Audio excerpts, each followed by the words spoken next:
বাংলার এক সবুজে ঘেরা শান্ত গ্রাম ছিল, নাম তার সোনাপুর।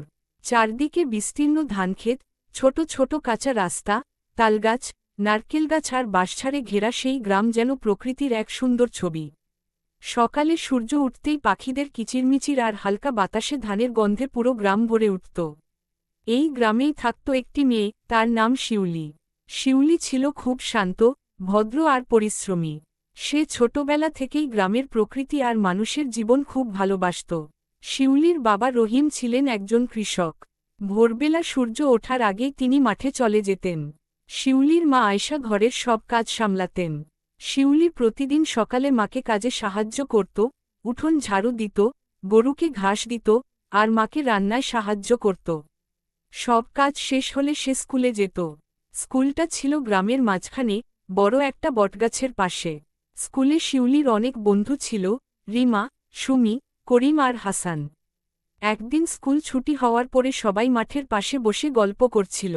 তখন শিউলি বলল, আমাদের গ্রামটা কত সুন্দর, তাই না? রিমা বলল, হ্যাঁ, কিন্তু রাস্তা অনেক জায়গায় নোংরা হয়ে গেছে।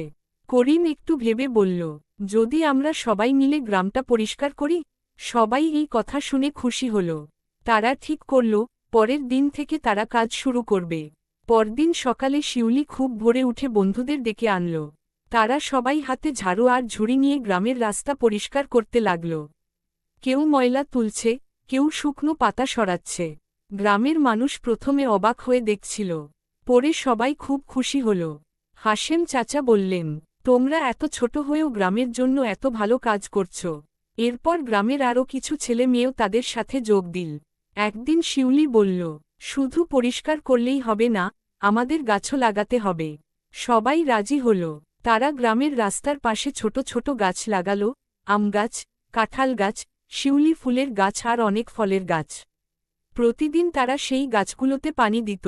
ধীরে ধীরে গাছগুলো বড় হতে লাগল। একদিন গ্রামের স্কুলের শিক্ষক ঘোষণা দিলেন, এই বছর আমাদের গ্রামে যে সবচেয়ে ভালো কাজ করবে, তাকে বিশেষ পুরস্কার দেওয়া হবে। কয়েক মাস পরে শিক্ষক সবাইকে ডেকে বললেন, এই পুরস্কার পাবে শিউলি আর তার বন্ধুরা।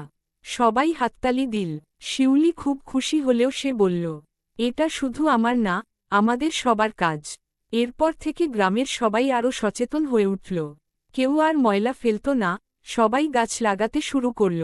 একদিন বিকেলে শিউলি তার বাবার সাথে মাঠে গেল। সে দেখল, তার বাবা কেমন করে রোদে দাঁড়িয়ে কাজ করছেন। শিউলি জিজ্ঞেস করল, বাবা, তুমি এত কষ্ট করো কেন? রহিম হাসলেন। তিনি বললেন, মা, এই মাটিই আমাদের জীবন। এই মাটিই আমাদের খাওয়ায়। শিউলি সেই কথা মনে রেখে পড়াশোনায় আরও মন দিল। সে ভাবল, একদিন বড় হয়ে সে গ্রামের জন্য আরও ভালো কিছু করবে। বছর কেটে গেল। শিউলি বড় হতে লাগল। সে স্কুলে খুব ভালো ফল করল। সবাই তাকে খুব ভালোবাসত। একদিন গ্রামের মুরব্বীরা বললেন, শিউলি একদিন এই গ্রামের গর্ব হবে। সেই দিন সন্ধ্যায় শিউলি গ্রামের পুকুরের ধারে বসে সূর্যাস্ত দেখছিল।